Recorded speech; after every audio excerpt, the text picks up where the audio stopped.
يا اهلا بيكم في فيديو جديد. في الفيديو ده هنعرف ازاي نعمل ترانسفورميشن في بلندر. ترانسفورميشن يعني حركه او تحريك، فاحنا عايزين نحرك الاشكال اللي عندنا. تمام، سواء كانت الكاميرا او اللايت او الكيوب. اول حاجه، هو احنا ليه لما بنفتح بلندر بيطلع لي الثلاث حاجات دول؟ خلاص، يعني ايه المغزى من كده؟ اكيد ده مش محطوطين هباء يعني.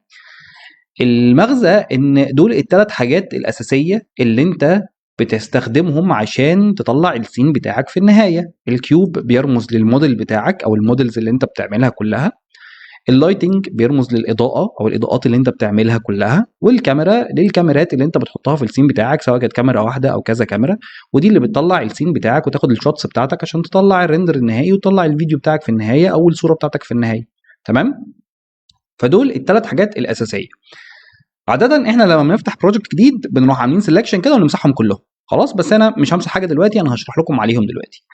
طيب، دلوقتي انا عشان احرك اي حاجه عندي في السين بتاعي في كذا طريقه، وانا هقول لكم الطريقه اللي بتريحني انا. انت حر، اعمل اللي انت عايزه. خلاص، يعني انا هقول لك الطرق كلها، والطريقه اللي تريحك اعمل بيها. انا هقول لك الطريقه اللي بتريحني انا، ولو عايز تعمل زيها ماشي، عايز تستخدم طريقتك اللي تحبها انت وتفضلها انت براحتك.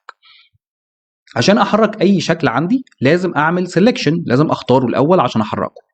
خلاص، فطبعا زي ما اتفقنا احنا ممكن نعمل سيلكشن من الفيو بورت بان انا اختار الشكل بتاعي من هنا او الحاجه بتاعتي اللي انا عايز احركها، او من الاوتلاينر عايز اختار الكاميرا، اختار الكاميرا، الكيوب او اللايت. تقدر كمان تعمل مالتي سيلكشن. مالتي سيلكشن يعني اختار كذا حاجه، انا عايز اختار الكاميرا واللايت والكيوب، فهدوس من الفيو بورت هختار الكيوب وادوس شيفت وافضل دايس شيفت، وبعد كده هتختار الكاميرا وبعد كده اختار اللايت. فكده انا مختار الثلاث حاجات مع بعض. او تقدر تختارهم من الاوتلاينر، ومن الاوتلاينر ما بندوس شيفت بندوس كنترول، فانا هختار الكاميرا هختار اللايت واختار الكيوب. تمام، يبقى انا كده ايه، اخترت الثلاث حاجات بتوعي. يبقى انا اقدر اختار من هنا او اختار من هنا. تقدر برضو لو عايز تختار كذا حاجه جنب بعض انك تفضل دايس بالليفت ماوس كده وتشد، هتلاقي المربع اللي طالع قدامك ده، فتختار الاثنين دول بس مثلا. يعني اي حاجه جوه المربع اللي هيطلع ده هيتعمل لها سelection. خلاص، تقدر تغير شكل المربع ده من هنا. لو جيت هنا على العلامه اللي فوق السلكت بوكس دي وخليت وفضلت دايس بالليفت ماوس، هتلاقي شكل الدايره. يعني اخترت الدايره دلوقتي كده وجيت عملت كده، هتلاقي دايره بتتعمل. شايفين الدايره اللي موجوده حوالين الماوس دي؟ لو عملت كده وفضلت دايس بالليفت ماوس ومشيت على اي حاجه الدايره دي هتيجي عليها، هيختارها يعمل لها سelection. خلاص، والحاجه الثالثه حاجه اسمها سيلكت لازو. دي لو اخترتها دلوقتي كده وارسم على الشكل بتاعك، فهرسم كده هنا اي حاجه هتتحط جوه الرسمه اللي انا رسمتها هيتعمل لها سelection. انا عندي الثلاث طرق اقدر اعمل بيهم سelection. طبعا انا بفضل البوكس دايما. وعرفنا ازاي بنعمل سelection من الاوتلاينر. هنتكلم بقى عن البانلز اللي هنا شويه، بس انا ما يهمنيش اي حاجه منهم دلوقتي في موضوع الترانسفورميشن غير العلامه الصفراء دي، المربع الاصفر ده اسمها اوبجكت بروبرتيز. كل اوبجكت من دول ليه البروبرتيز بتاعته. فلو اخترت هنا الكيوب هتلاقي فيه اللوكيشن بتاعه على الاكس، على محور اكس، موقعه على محور اكس، على محور واي، على محور زد. الروتيشن بتاعه على محور اكس، محور واي، محور زد. والسكيل بتاعه على محور اكس ومحور واي ومحور زد. السكيل اللي هو الحجم لو انت عايز تكبر حجمه او تصغره، والروتيشن اللي هو الدوران لو انت عايز تخليه يلف شويه، واللوكيشن اللي هو موقعه في الشاشه. تمام، لو اخترت اللايت هتلاقي دول اللوكيشن اتغير، الروتيشن اتغير، السكيل اتغير. ليه؟ لان مكانه غير مختلف تماما عن مكان الكيوب. نفس الكلام بالنسبه للكاميرا، الاحداثيات بتاعتها مختلفه تماما عن الكيوب ومختلفه تماما عن اللايت. خلاص، طيب، في حاجه في السلكشن لازم تبقوا واخدين بالكم منها. لو انا دلوقتي جيت اخترت الشكل ده وبعد كده دوست شيفت وفضلت دايس شيفت واخترت الشكل ده اللي هي اللايت، بعد كده دوست على الكاميرا، لو واخدين بالكم الكاميرا لونها اورنج بس فاتح، ده لونه اورنج غامق، حوالينه مربع اورنج كده بس غامق. طيب خلينا نشوفها تاني. انا دلوقتي اخترت الكيوب، المربع اللي حواليه ده اللي هو بيوريني ان انا عامل سيلكشن للشكل ده لونه اورنج فاتح. ركزوا على اللون اللي هنا لما اجي اختار الكاميرا، اللون غمق واللون ده افتح. طيب ليه؟ اكيد برضه ده مش معمول هباء، اكيد ليه سبب. السبب ان اللون الاورنج الفاتح هو اللي بيكون الاوبجكت الاكتف بتاعي في البرنامج. بمعنى انا دلوقتي لو اخترت الكيوب وبعد كده دوست شيفت واخترت الاوبجكت ده، هتلاقي ده لونه اورنج فاتح وده لونه اورنج غامق. الاحداثيات اللي هنا بتاعت اخر اوبجكت انا مسكته اللي هو الاوبجكت الاكتف بتاعي. خلاص اللي هو ده اللي هي الكاميرا، فدي احداثيات الكاميرا. لو عكست، لو انا دوست بره دلوقتي الاحداثيات هنا دي احداثيات الكاميرا. لو جيت اخترت الكاميرا الاول وبعد كده دوست شيفت واخترت الكيوب هتلاقي كل دول اتغيروا ودي بقت احداثيات الكيوب. يبقى الاحداثيات اللي عندي هنا او البروبرتيز اللي عندي هنا بتبقى بتاعه الاوبجكت الاكتف. طيب الاوبجكت الاكتف ده اللي هو ايه؟ اللي هو اخر اوبجكت بختاره. فانا لو اخترت اللايت بعد كده اخترت الكيوب بعد كده اخترت الكاميرا يبقى الكاميرا هي اللي اكتف. لو اخترت الكاميرا بعد كده اخترت اللايت بعد كده اخترت الكيوب يبقى الكيوب هو اللي اكتف. تمام. طيب اقدر اعرف كمان الشكل الاكتف بتاعي منين؟ من الاوت لاينر هتلاقي الشكل اللي عليه اللون ازرق فاتح. فلو جيت دلوقتي اخترت الكيوب هتلاقي ده لونه ازرق فاتح اللي هي الكيوب لان هو الاوبجكت الاكتف اللي هو اخر حاجه انا مختارها.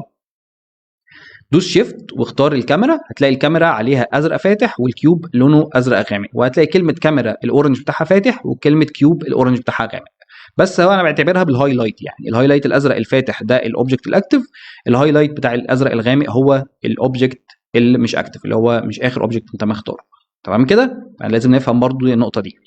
في السلكشن هنا بتدوس كنترول، فيعني انا عندي هنا بدوس شيفت عشان اختار الاوبجكتس بتاعتي. في الاوت لاينر لو انا واقف على الاوت لاين هدوس كنترول مش هدوس شيفت، فهختار الكاميرا بعد كده هختار اللايت بعد كده هختار الكيوب. يبقى ده الكيوب بالنسبه لي هو الاوبجكت ايه؟ الاكتف. خلاص عشان مختاره اخر واحد. تمام كده؟ تعالوا بقى نحرك الاوبجكت بتاعنا. دلوقتي انا عايز امسك الكيوب ده واحركه. هاجي هنا من لوكيشن، انا عندي كذا طريقه فانا هقول لكم الثلاث طرق وانت اختار اللي يريحك.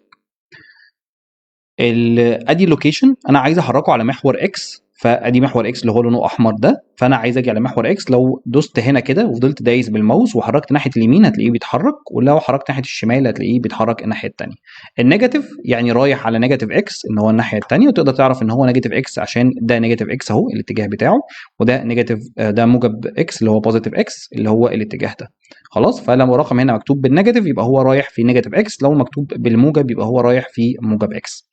خلاص، نفس الكلام في الواي ونفس الكلام في الزد. تمام. طيب عايز ارجع خطوه لورا ودوس كنترول زد اللي هي الاندو، واعتقد دي معلومه الناس كلها عارفاها يعني، بس حبيت اقولها للي مش عارفها يعني، عشان برضو اللي مش عارفها خالص. لو انا حركت الشكل بتاعي في اي حته وبعد كده عايز ارجعه تاني مكانه او ارجع الخطوه اللي انا عملتها دلوقتي بدوس كنترول زد. خلاص الموضوع بسيط يعني. خلاص، نفس الكلام برضو في الروتيشن. لو انا عايز اعمل روتيشن على محور اكس، لو عايز اعمل روتيشن على محور واي، وعايز اعمل روتيشن على محور زد. تمام. كنترول زد عشان نرجع لورا. لو عايز اكتب سكيل، لو عايز اعمل سكيل برضو ممكن تعمل سكيل على محور اكس على محور واي على محور زد. خلاص، يبقى دي عندنا الثلاث طرق بتوع اللوكيشن والروتيشن والسكيل موجودين في المكان هنا في الاوبجكت بروبرتيز اللي هي العلامه الصفراء اللي موجوده عندي في البانلز. خلاص.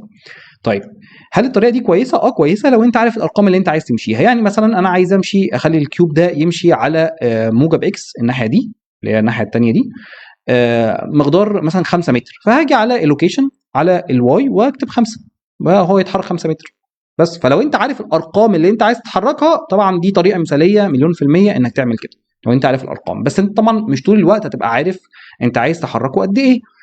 فالطريقه الثانيه من الجزء اللي على الشمال ده، التولز اللي هنا، احنا اول واحده خدناها خلاص اللي هي السلكشن. خلاص، بس هي فيها حاجه تانية احنا ما خدناهاش اللي هي التويك. التويك دي انا لو جيت هنا واخترت الاوبجكت ده كده وفضلت تايز بالميدل ماوس اقدر احركه في اي حته في الشاشه. خلاص، وطبعا دي مش الطف حاجه، ما تعملش كده. تاني حاجه اللي هي الكيرسر، اللي لو شايفين العلامه اللي موجوده جوه المربع دي. خلاص، ولو حركنا المربع من مكانه برضو عشان تبقوا فاهمين، خلينا نحرك ده كده. خلاص، العلامه دي ده اسمه ال 3 دي كيرسر. ال 3 دي كيرسر ده اللي موجود انت بتقدر تتحكم في مكانه لو عايز تحرك مكانه، عشان خاطر لو عايز تكريت حاجه معينه في المكان ده. يعني انا مثلا عايز اكريت مكعب في الحته دي، بنقل الكيرسر ده بحطه هنا وكريت هناك اوبجكت جديد. خلاص، ودي هناخدها قدام واحنا بنشتغل قدام هتفهموا الموضوع بشكل اكبر بكتير. خلاص، خلينا بس نرجع الكيوب ده مكانه وخلينا نمسح الشكل اللي انا عامله ده، انا مش عايز الشكل ده. خلاص. طيب بعد كده اللي يهمني الاربع حاجات دول. ده علامه الموف، لو انا مختار الاوبجكت بتاعي كده ومختار الموف تول دي هتلاقي فيه جزمه ظهر لك كده باللون الازرق والاخضر والاحمر اسهم كده، دي علامه الموف تول.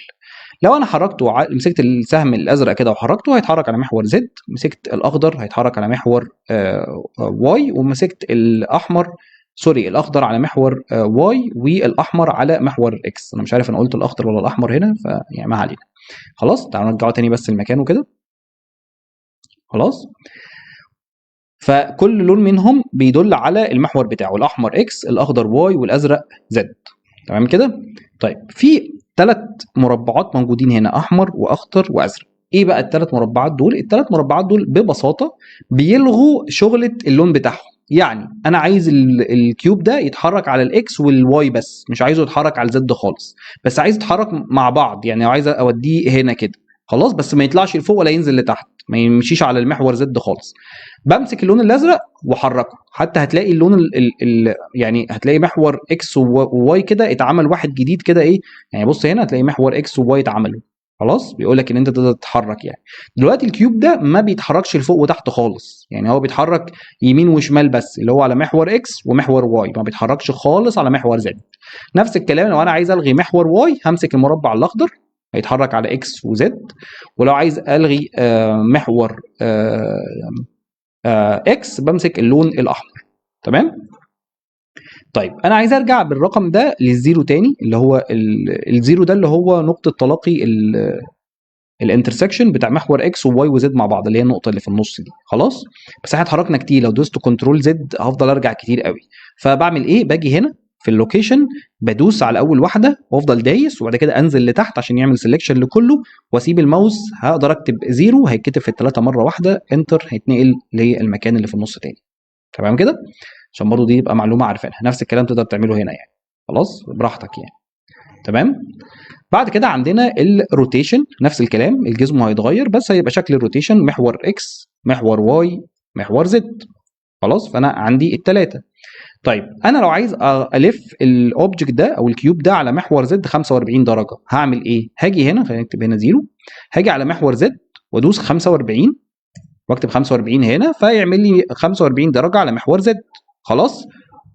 طب هل اقدر اعمل ده من الجزم هنا؟ اقدر. خلينا نرجع دي كده تاني زيرو، وهاجي امسك اللون الازرق عشان الف حوالين محور زد واتحرك. شايفين فوق على الشمال خالص مكتوب فوق روتيشن وفي سالب وارقام، او لو عملت كده يبقى موجب وارقام. ده عدد الدرجات اللي انت بتتحركها. فانت ممكن تيجي كده تروح رايح ناحيه اليمين وتروح على 45، بس انت مش هتعرف تروح بالظبط قوي. لو عايز تروح ل 45 بالظبط تعمل ايه؟ خليك دايس كنترول. كنترول دي بيعمل سناب، فهتلاقيه بيتحرك 5 درجات كل شويه. تيجي عند 45 وسيب الماوس كده، انت بقيت ماشي على 45، وعايز تتاكد هتلاقي مكتوب هنا 45. تمام.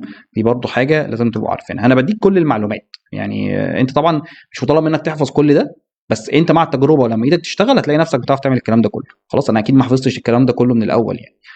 تمام. خلينا نرجع دي تاني زيرو. خلاص.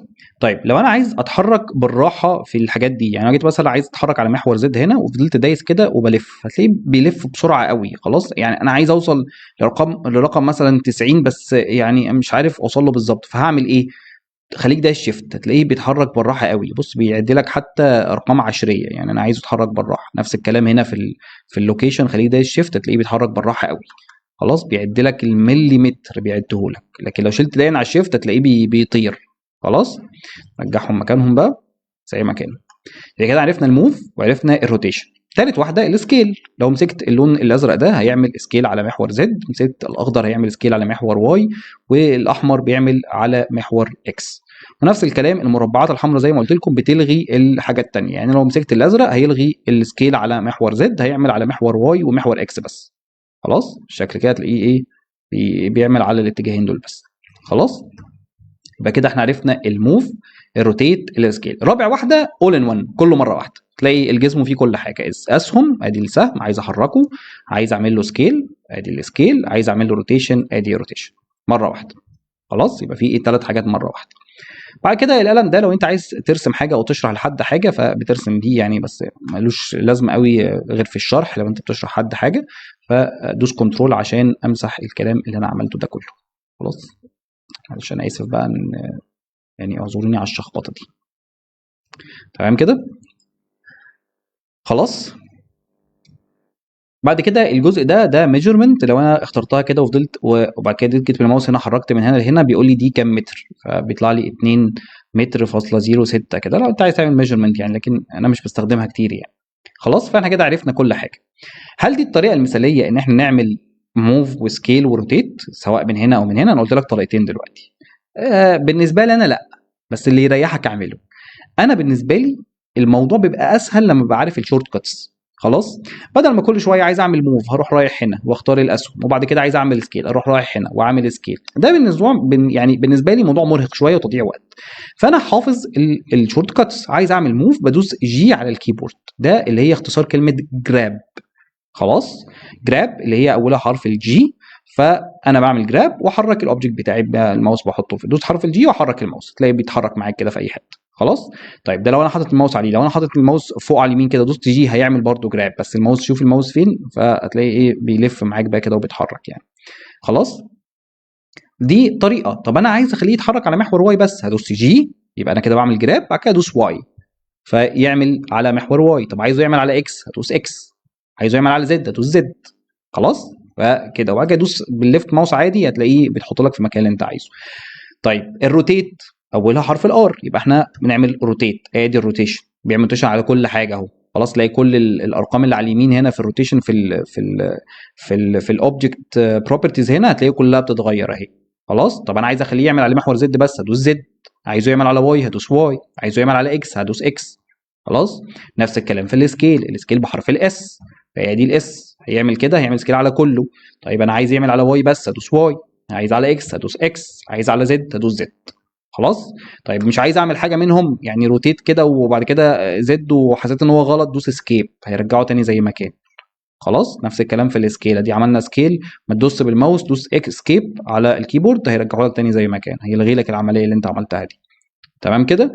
فدي الطريقه الاسهل بالنسبه لي، ان انا ادوس جي وار واس. موضوع بسيط بالنسبه لي، اسهل بكتير، وبالنسبه لك اعتقد هتبقى اسهل بكتير برضو.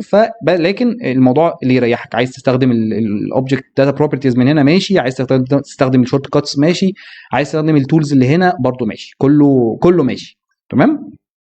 طيب في الاوبجكتس هنا انا لو جيت على الموف هنا بلاقي المربعات دي. خلاص، المربعات دي بجيبها منين بقى لو انا مش بستخدم التولز دي؟ انت عايز تحركه على محور اكس وواي بس هتدوس جي وتدوس شيفت زد، يبقى انت كده لغيت الزد، هيتحرك على واي واكس بس. تمام. يعني بعد ما تدوس جي يعني حركه الاول هو بيتحرك، شيفت زد هيتحرك على اكس وواي بس مش هيتحرك على زد، شيفت واي هيلغي الواي، شيفت اكس هيلغي الاكس. تمام. نفس الكلام في السكيل، لو دوست عملت سكيل كده بدوس اس واعمل سكيل، شيفت زد هيلغي الزد. تمام. كده احنا عرفنا كل حاجه. في الدروس اللي جايه انا هستخدم الطريقه اللي بفضلها اللي هي الشورت كاتس، الجي الاس والار. خلاص. انت مش حابب تستخدم الشورت كاتس براحتك، استخدم اللي يريحك. تمام كده. انا بس بقول لك اللي انا هستخدمه الفتره اللي جايه ايه عشان تبقى انت متابع معايا. تمام كده. كده احنا عرفنا كل الترانسفورميشن. معلش انا اسف الفيديو كان طويل شويه وفي معلومات كتير، مش مطلوب منك تحفظها كلها، مطلوب منك تستخدم اللي انت عايز تستخدمه بس. تمام. وانت مع الشغل ومع الوقت هتلاقي نفسك عرفت كل حاجه بالممارسه. تمام كده. اشوفكم في الفيديو اللي جاي، جربوا بايديكم ما تنسوش، واشوفكم في الفيديو اللي جاي. مع السلامه.